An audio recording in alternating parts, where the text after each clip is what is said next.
After creating 3 different YouTube channels over the past 10 years, I often think about what I could have done differently. Being on YouTube now for more than a decade has been a huge learning curve for me in more ways than one. And during this time, I've found out with each of these channels really what has worked and what doesn't work. So in this video today, I want to talk about some of the things that I would do differently if I was to start a new YouTube channel in 2024. Because I now feel that the information that I've learned over the last 10 years has become really important, and hopefully this video will be really helpful for you if you are starting a YouTube channel this year. But for those of you who are new here, hi, my name is Kaylee and I'm a beauty and fashion photographer based near Sydney, Australia. But I'm also a travel content creator, and I started this YouTube channel a few years ago to talk about all things freelancing, social media, business, and content creation. And as I mentioned, we're going to be talking about some of the things that I would do differently today if I was going to start a YouTube channel from scratch again. Now, I just want to start off by saying that I know that YouTube is forever changing when it comes to the algorithm or when it comes to the platform in general. So I am going to touch on some things that can change from time to time, and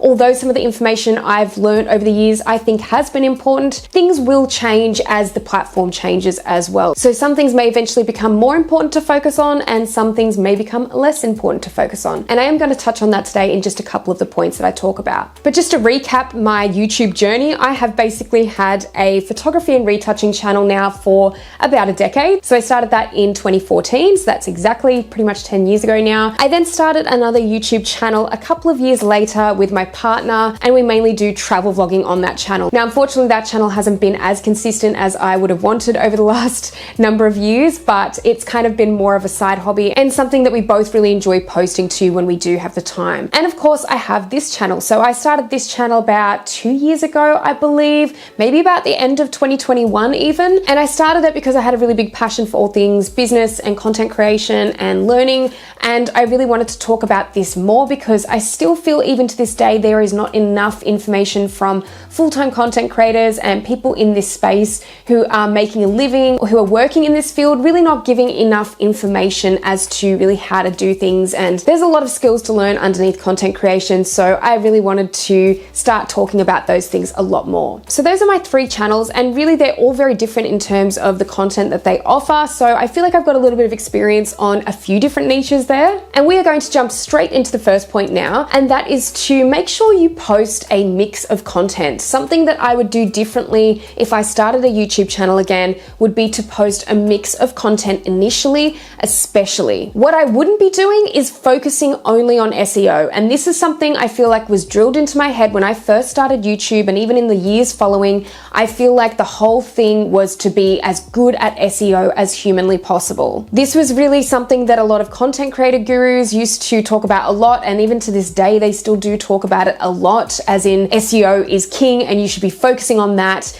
and that will hopefully get you your audience. And I just have to disagree, because I feel that I did focus on SEO for the longest time, and I'm not saying that there's not good things that can come out of SEO or having good SEO in your videos on YouTube. For those of you who don't know what SEO is, it is search engine optimization. So it's basically making your videos as searchable and findable as possible in that sense. So it has everything to do with tagging your videos, with what you title your video as. You know, you can have more search friendly titles, and also to do with your descriptions as well in the video. So really those 3 things tie in, especially with SEO. And again, this was really something that was pushed a lot in the last decade to a lot of YouTubers and up and coming YouTubers. And it was kind of said that SEO is going to be the reason basically that your videos get found. And I think a lot of content creators know now that it's not necessarily the case that SEO will be the reason that your videos get found. Now, I actually think that browse features in particular are something that you would want to focus on more so. So browse features really comes from YouTube itself recommending your content. And again, I'm not saying that nothing good comes from having good SEO. As I've mentioned already, if your videos are easily searchable, that will a lot of the time make it easier for people to search content that you might be creating and find you. But unfortunately, not everyone is in a really search friendly niche, if that makes sense. So for example, for me in photography and retouching in the first channel that I ever made, it was pretty good for SEO, and it still performs pretty well based on SEO even to this day. But I would say it never really reached its potential because I never really focused on getting YouTube to recommend my videos.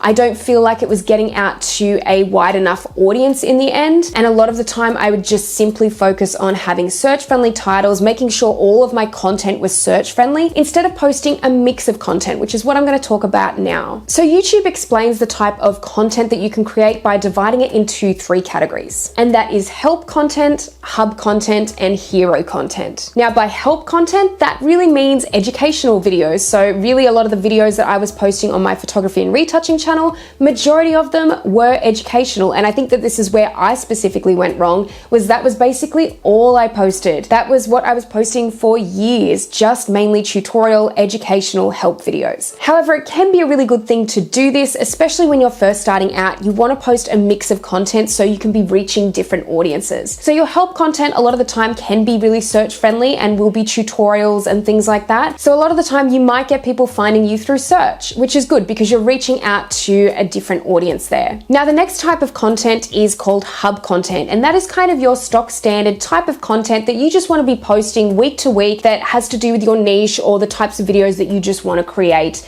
to really keep in line with your own brand. So for me, I have several types of videos on this particular channel that I tend to do on a regular basis, not in the exact same way, but in a way that kind of lets people know that this is my kind of hub content. I tend to do a varied amount of videos on especially YouTube, Instagram, freelancing, and that is kind of just your basic videos that are not necessarily tutorials, but they might be some tips videos. They might be more topical videos where I'm talking about specific topics to do with freelancing or Instagram or YouTube. I tend to have a little bit of variety there with my own hub content. And then you have your hero content. Now, I think this is where I went wrong with my first channel, is that I really didn't focus enough on hub and hero content in particular. I feel like hub and particularly hero content are the types of content that you want to focus on for getting YouTube to actually recommend. Especially hero content, as I said. So hero content is really going to have that potential to go viral. It might be something like a hot topic that people are talking about right now that you can integrate into a video. It might be a really interesting experiment that you've actually tried that would reach a really broad audience or interests a broad audience. You really have to think about these types of videos as videos that would go viral in that way. So I like to think of these types of content in slightly different ways in terms of how they grow. So for me, hub content tends to be a lot slower, especially with getting onto YouTube search. So you might see this kind of increasing over time in terms of the growth of those videos. Hub content can kind of be a little bit more of a blip.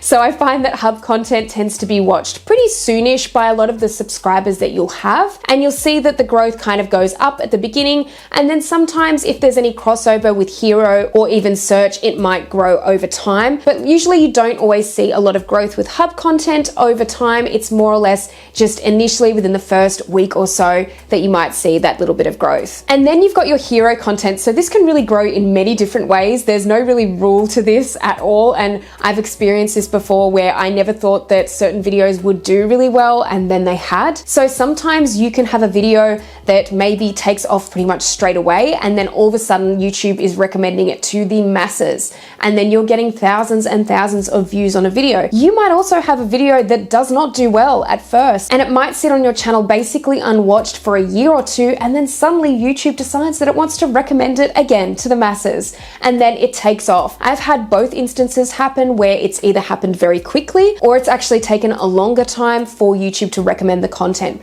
but it can happen either way. And in this instance, either way, you're going to see a really huge spike of growth usually for those types of hero videos. But that is in an ideal world, and of course we know that YouTube doesn't work like that for every video, and there are no hard rules to this, and things can go very differently for every video that you upload. But essentially that is why I wouldn't just focus on SEO, and I would focus on posting a mix of content, because I feel like it's really imperative to reach different types of audiences with different types of content, especially initially while you're really starting to build that audience. The second point I'm going to talk about is to really engage to the max. And by engaging, I mean talking, communicating, really chatting with your audience. So whether that's through the comments section or whether you've got other social media accounts that you've kind of linked your YouTube channel in with that you like to utilize, really just engage. Try and make your community as engaged as possible. I feel like I didn't focus on this enough when I first started my YouTube channel. Sometimes with different social media sites, I have basically just sat back and expected everyone to come to me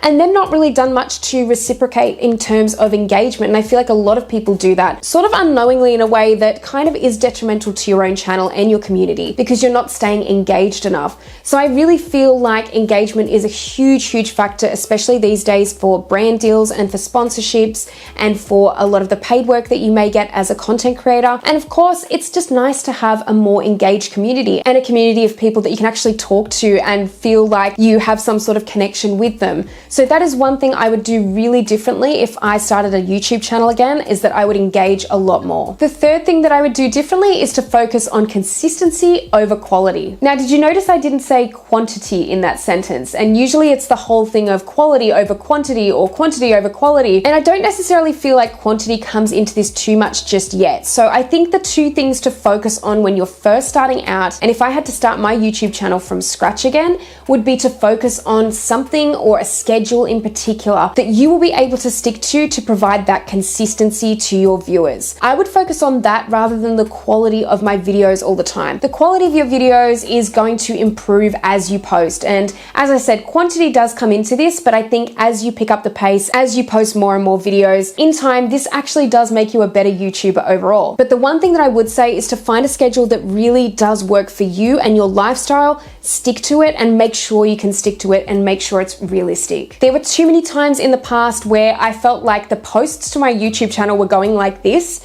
because I would try and stick to a really ruthless routine of posting like 3 or 4 videos a week, and then that didn't work, unfortunately, because I was working other jobs, I had other commitments at the time. I was really struggling to post those videos and to edit and to film that much in a week. It was not the kind of routine that I should have been picking for myself. And unfortunately, I would then get burned out and then I wouldn't post for like a month and then I would start the cycle again. So I really would do that differently. I would try to focus on even just posting 1 video a month. If that's all I could manage, I would just stick to that and just be consistent with that monthly video, because unfortunately, too many people get themselves into this rut of finding that they're posting way too much content and it's burning them out. And then unfortunately, the quality of the videos suffers anyway a lot of the time when you're trying to push out that much content. So just find a routine that works for you. I would say that that's a really big point that I wish I had have known, and that's something that I would do differently if I started a YouTube channel again. The fourth thing I would do differently is that I would start reaching out to brands a lot earlier. I would not wait to do this if I started a new YouTube channel, because I waited for quite a long time on several of my channels in the past, and now that I think about it, I really don't know why I did that. I think I had it in my head that I had to have a certain amount of subscribers before I could start taking brand deals or reaching out to brands, and sometimes I would even have that figure of 100,000 subscribers in my head. This was going back a while now, but having that figure of 100,000 subscribers before reaching out to any brands now to me seems crazy, because I know what has been achievable at even less than 10,000 subscribers. I would really love to be a little bit more transparent on this again and really talk about why I don't feel that you should have to have a lot of subscribers to actually start making money off of YouTube. I think that there's so many ways you can make money as a small creator, and reaching out to brands, of course, is just one of those ways. And if I had to start a YouTube channel again, I would not wait to do this, because I feel like there's so many missed opportunities now that I've had in the past from doing this. And let me tell you, even if you have a couple of thousand subscribers, there are still brands out there who are more than willing to work with you. And micro-influencing now has become such a huge trend for a lot of brands to also hop onto. So I would never disregard this if you have a small follower count, because realistically, there are still opportunities for you out there, and it is not something that I would wait to do ever again. And the fifth thing that I do differently is that I would experiment a lot more. Now, I think I stuck to the type of content on all of my channels in the past where things have been safe. They've been really safe to talk about. Maybe those things have been non-controversial. Maybe they've been more tutorial based. Maybe I was still very afraid of how people were going to perceive me online. I think a lot of that fear has kind of worn away now, and I do think that I'm willing to take a few more risks with my content. I still think that's something that I'm working on, but definitely if I had to start a YouTube channel from scratch again, I would experiment a lot more with the type of content that I was posting. I think too, I've said this before, but it's one of those ways that you can really start to find your audience, not just kind of waiting for your audience to come to you. It's really analyzing a lot of what you're creating and posting and seeing what people like, what people want to watch. Do they want to watch more of that video you've created on a slightly different topic to usual? This is the kind of thing that I think you have to figure out very early on when you're starting your YouTube channel too, to really start building your audience in a quicker fashion rather than just kind of letting everyone come to you eventually. Now, I think this really ties in with the first point about SEO and not really playing it too safe with your content in that way. So for example, posting hub, hero, and help content and really varying that up. But I do think it's also good to experiment with different topics, different things that you wouldn't usually post, just to see if it works. Because I think for me in the end, I just got too worried that people were not going to watch those types of videos if I experimented too much, and it was too dangerous to do that, so I just didn't do it. And realistically, at the end of the day, if the worst that's going to happen is that you may lose a couple of subscribers or you may not get as many views on a video, that's really not the worst possible thing in the world. And I think that it's definitely worthwhile trying out new content, and it's definitely something I do differently if I was going to start a YouTube channel again. Along with this, I'd make sure to do a lot more tracking with my analytics and that through YouTube, but I also use Metrical now to track a lot of my analytics, and I find it really good for just a better picture,